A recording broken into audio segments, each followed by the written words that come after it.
Thanks for tuning in to the Island Viper. Going to change it up a little bit here. Still going with 6-inch action figures that I've been making videos on for a while.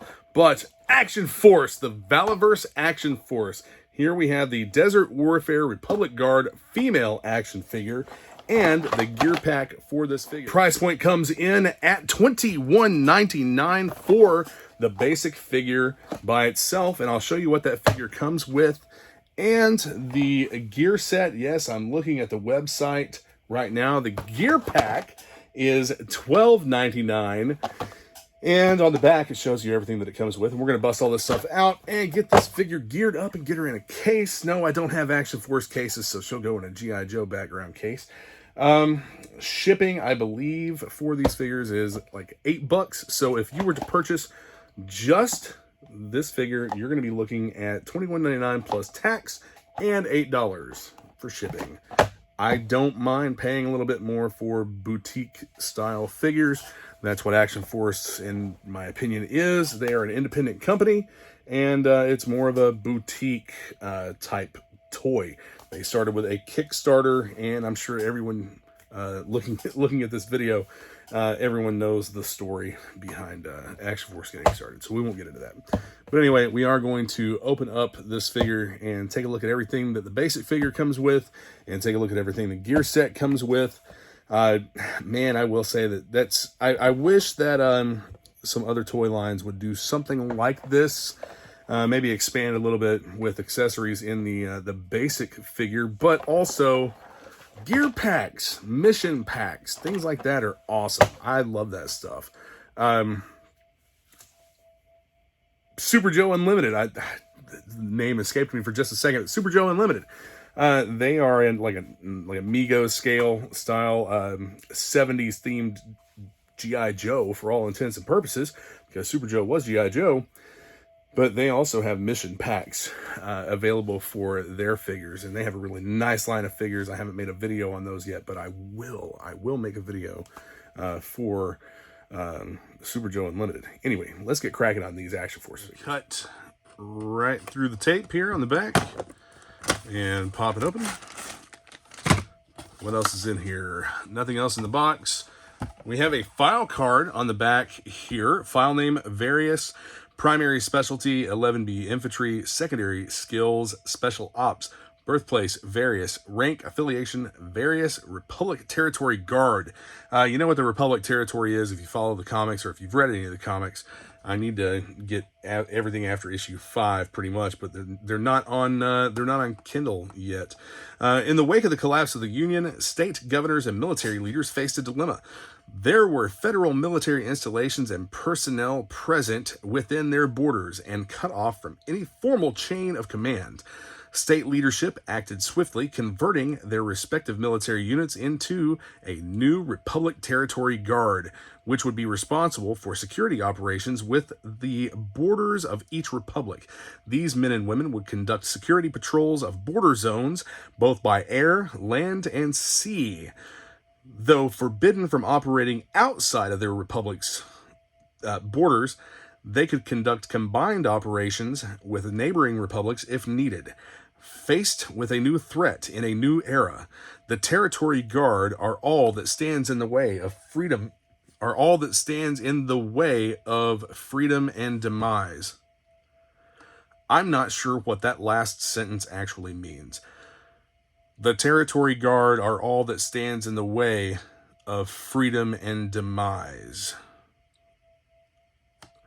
Well, anyway, let's, I do like the fact that these figures do come with file cards on their boxes. All the Action Force figures come with that. And let's get her opened up here. If someone can explain what that last sentence actually means, or make it make a little bit more sense to me, that would be greatly appreciated. You can do that in the comments, and it will be more than welcome. You have the Action Force action stand. See, an additional head with African-American skin tone. So this is a little sealed crack sack. Let me find my scissors here. Something I want to point out about this figure. The accessories that she comes with. That is a CZ Scorpion Evo S3. Or Evo S something. Evo S1, S2. It's the pistol variant of the CZ Scorpion. This is a real gun. I have one of these and absolutely love it. The magazine does not appear to be removable, but this is, like I said, this is a really, really cool little 9mm subcaliber carbine type gun. You can actually purchase this in rifle format with a 16-inch barrel and a stock, or in pistol format with, I believe that is an 8.5-inch or 10-inch barrel. I think it's an 8.5-inch barrel. I took mine off and gave it a 5-inch really super short barrel, made it nice and compact, and no stock on the back for the pistol variant. These things, if you buy one, they are an absolute money pit. There's a plethora of accessories and replacement parts out there to make them more fitting to your desires with this platform, but it's really cool. Not to get into a gun video or anything here, but one of the things with the CZ Scorpion is the fact that once you start breaking it down, the entire receiver is polymer and just splits in half. It's held together with screws along the underside of this rail here.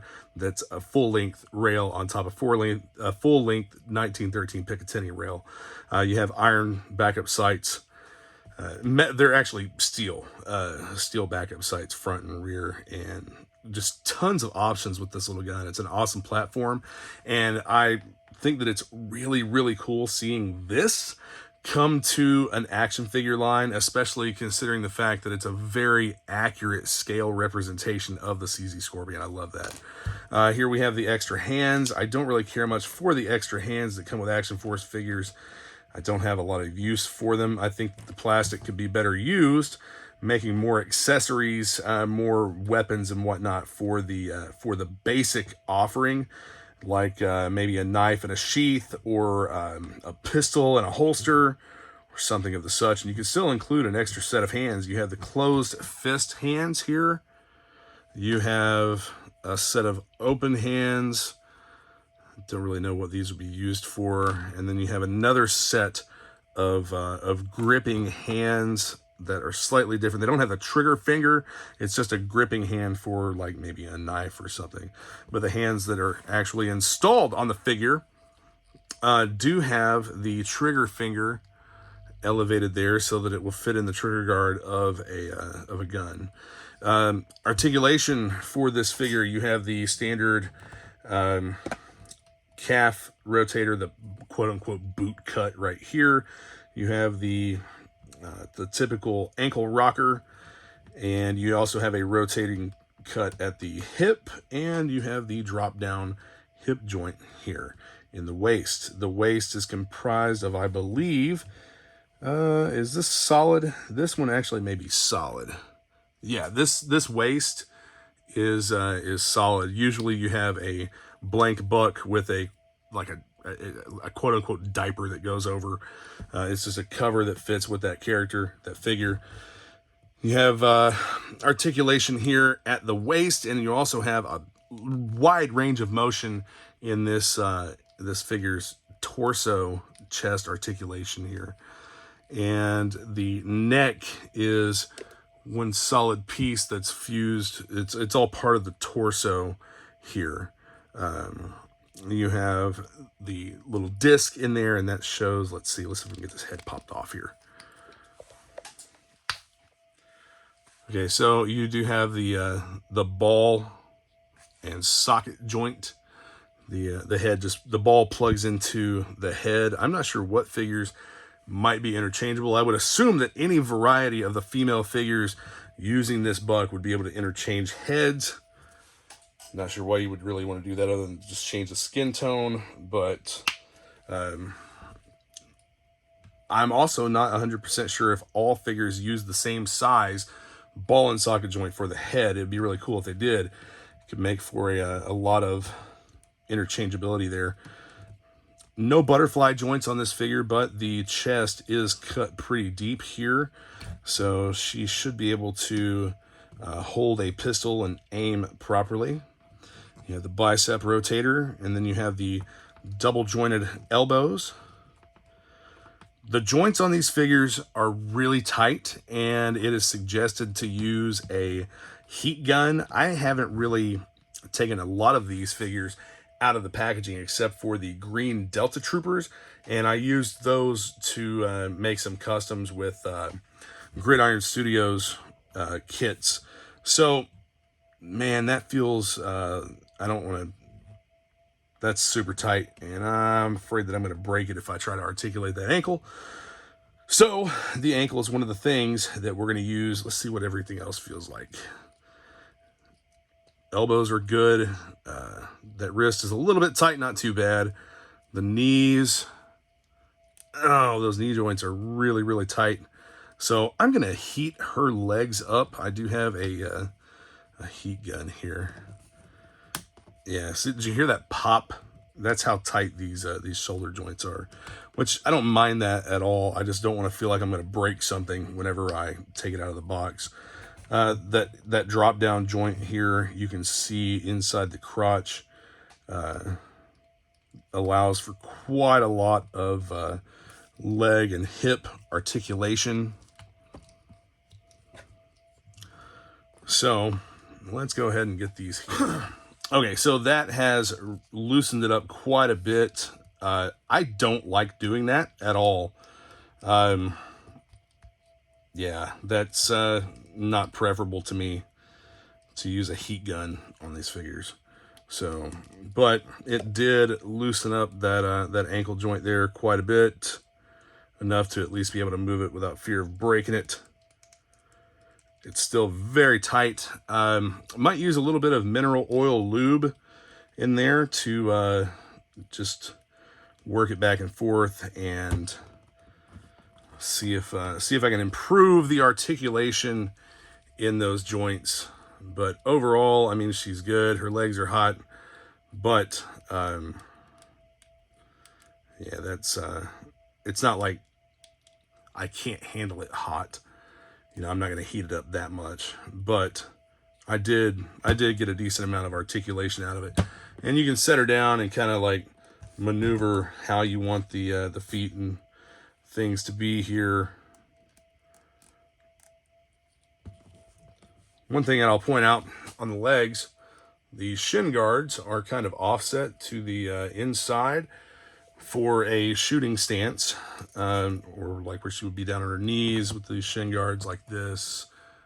So, like the Cobra Alley Viper was, people were complaining about that quite a bit, but didn't realize exactly why it was made the way that it was.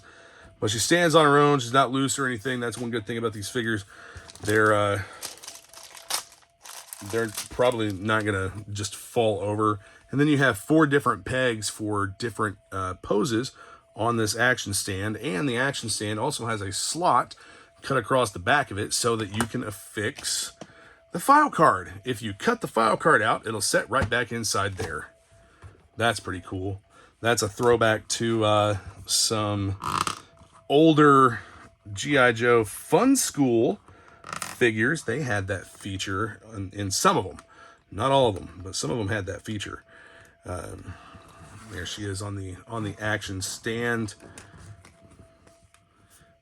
Good positive fit with the feet. Let's check out the alternate head. Get it up close there. Same head, just a different skin tone. So that's your basic figure for $21.99. And now I'm going to move some of this stuff aside. My favorite little pistol there, the CZ Scorpion Evo action stand over here. I don't typically use these because of the way that I display my figures. Let's take a look at the $12.99 offering. That's not even sealed. Why is that not sealed? There's tape there, but it appears as though it's cut, and these are fresh out of a box. So fresh out of a shipping box, mind you. My buddy of mine may have actually opened this up to take a look at it, which is not a problem if he did. I don't care if we're checking out my toys. Now this, so a lot of you may look at this this AR with the weird looking stock and foregrip. This M4 platform. That's really cool. Man, that's detailed. So you get 3 magazines with that. And this is a hard, solid plastic, not super pliable. I have seen where people have broken these, but if you're, you just got to be mindful of what you're doing. So the magazines kind of rock and lock in a little bit and look really good. This stock is also something from the real world, as well as the rest of the gun. But you have a red dot sight here. And let's see if we can get it to focus. Yeah, you've got a red dot sight. You've got flip up, backup sights. You have the 1913 rails. That's a quad rail system.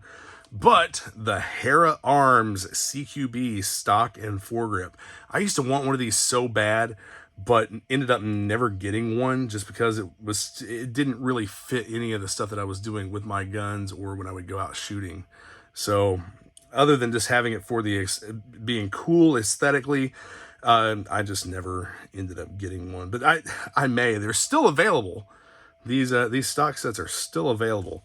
But I have a short barrel gun that I would like to put one of these on, and it would actually look quite a bit like this setup because I wanted to go with the OD green as well. And I like the fact that the bolt is painted there. That bolt carrier it almost looks like a nickel boron type bolt. So we'll set the 2 extra magazines aside here and start cutting open some bags. Now there's a lot of stuff that comes in these gear sets, these mission packs. A lot of stuff. You've got a belt with a sheath for this knife. Good paint apps on everything. And then you have the drop-down thigh holster on what could be a more universal use piece of kit here. And you have the handgun, the pistol, with the compensator on it. And you also get a couple of blast effects. You get a smoke effect that will fit into the hang on, a smoke effect, and this smoke effect looks a little bit different. It's not white, it's kind of translucent. I like the translucent look to the smoke effect, but you also have the blast effects. These are still a soft, they're a bit soft, but they're not like super gummy or anything. What can we do here? What does this go on to? Oh, okay. So where the rifle does not have a port, let's see if we can get a focus on there. The rifle does not have a port. This blast effect is specifically for the rifle and does have a port that goes in. Check that out. That's really cool. I dig that a lot. So we'll get the last piece opened up here. I believe this will have our helmet in it, helmet and vest. So you have little pieces that will go on the helmet. You have nods, a set of night vision goggles, and inside this this plate carrier, you have a scarf, and you also have the operator helmet. Really dig that. I like that new helmet. I think this is a newer style helmet. Maybe it's just the fact that it's flat dark earth or tan, but then you have the plate carrier with the magazine pouches on the front. And this will go together right here. It just kind of snaps in there, goes on the figure. I'm probably gonna have to break out the heat gun again to put all of this together. But we are gonna gear up the female trooper, the female Republic Guard, with everything here from the gear set and that she came with. So, except man, I really wish that I had a black rubber band handy and I could make a sling for that CZ Scorpion. That's one that she's definitely going to have to be displayed with. Let's take a look at assembling the helmet. You have a couple different ways to do this here. The night vision goggles have a post and then there's a socket on the helmet. You can actually, I believe, set this up so that the goggles are in the up position, and then you can turn it and then they would be in the down position, covering the figure's eyes. So, and then you also have your radio gear here that will, I believe, I don't think it goes here. Well, actually, yeah, it looks like it does go there. Could go here or something else could go there, but these specifically plug in to the back of the helmet. Or they should. It looks like that one's maybe got a little bit of mold flash on it, but that's kind of doubles as hearing protection and comms system. So there's what it looks like on the figure. And if we do the night vision down, right over the eyes, check that out. That's awesome. That looks really, really good. And that's probably how I will display her in a case. So I'll turn her head just a little bit so that she fits better and you can see everything in the case, but that's how she's going to go. I'm going to heat this up just a little bit to make it more pliable, but you don't want to do this too long. That's enough. Just enough to make it pliable and get the foot rocked down there a little bit. And this will slide right up onto the figure's leg. You want those straps to be just a little bit flexible so that they'll fit up over the figure well, and then as they cool, they should conform back to the shape of the figure. Those ankles move a lot easier now, by the way. So we're going to go ahead and put her pistol in the holster here.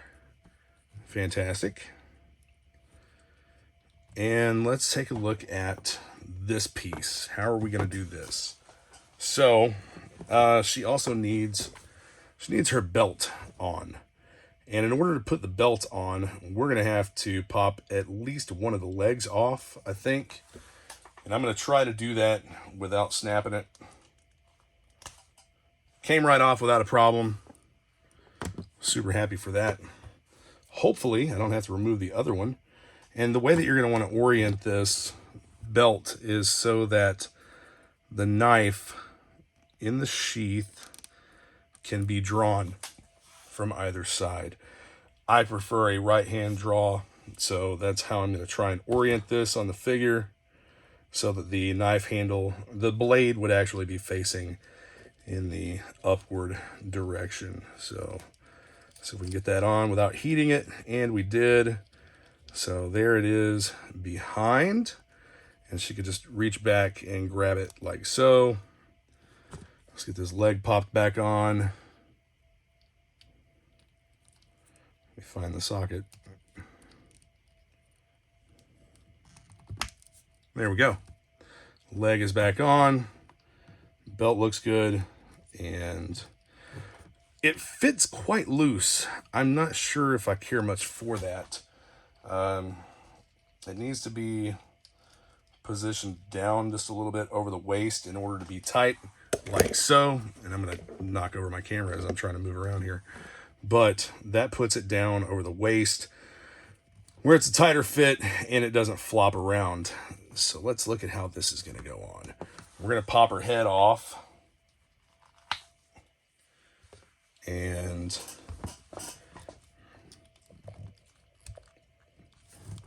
get the arms spread out here.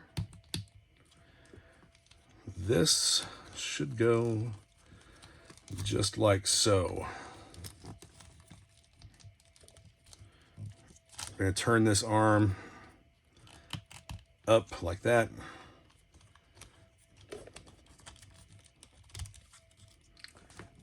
And now all of this should be able to be fixed where it needs to go.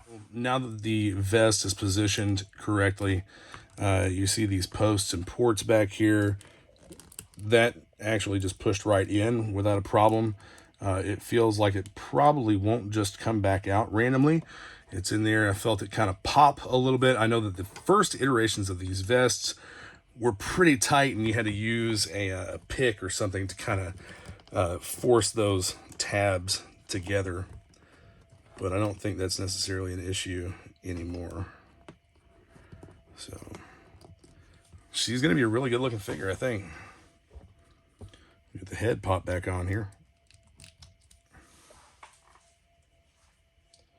Should probably heat this up too, but didn't have to a while ago, so I'm not going to now. If I break it, I hope I don't break it. in the event you do break something, Valaverse does have excellent customer support.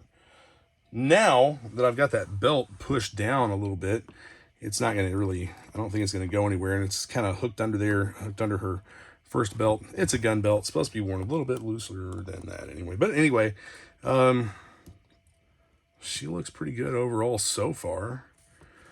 Now if I can just get the, oh, you know what I forgot? I forgot the scarf. I got to put the scarf on.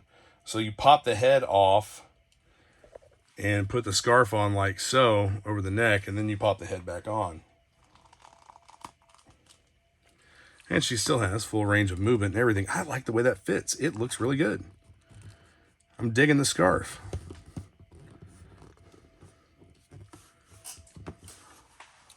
So let me reassemble this little piece here on the helmet. And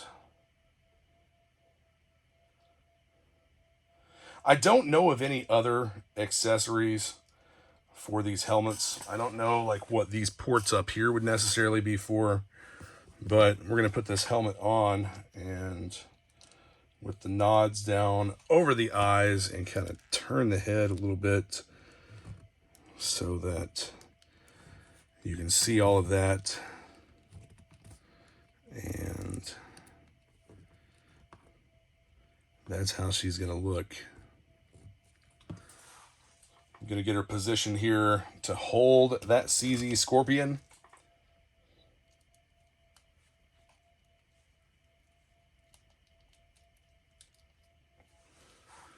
Like so. And the CZ Scorpion actually has a port in the front of it for a blast effect. So I'm going to spread her stance out here just a little bit and get the magazines put in. So if you're performing a left hand, you're going to want that. Hang on, I got to get my orientations here. So I'm positioning these for a left hand reload, meaning the left hand grabbing the magazine and inserting into the gun, inserting into the rifle. So there we have it. The Desert Warfare Republic Guard. Check her out. She looks really, really good. I'm actually very impressed with this figure. The Delta Guard looked good. Also, the Delta figure in the olive drab green. But man, she looks tough.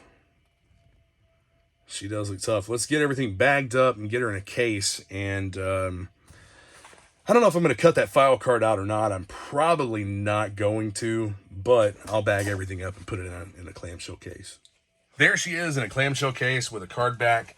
Everything is in the case with her. She's posed for battle. Looks great right there next to the Cobra Valkyries. That's a really good looking figure. I'm glad that I got that, geared it up, and opened her for a clamshell display on the wall. Anyway, some of you guys like G.I. Joe, some of you like Action Force, others like both. I try not to get into the politics of toys so much. Probably good to stay away from the politics of toys if you just want to have fun and collect stuff. So I know it's unavoidable in some circumstances, but anyway, look around the room.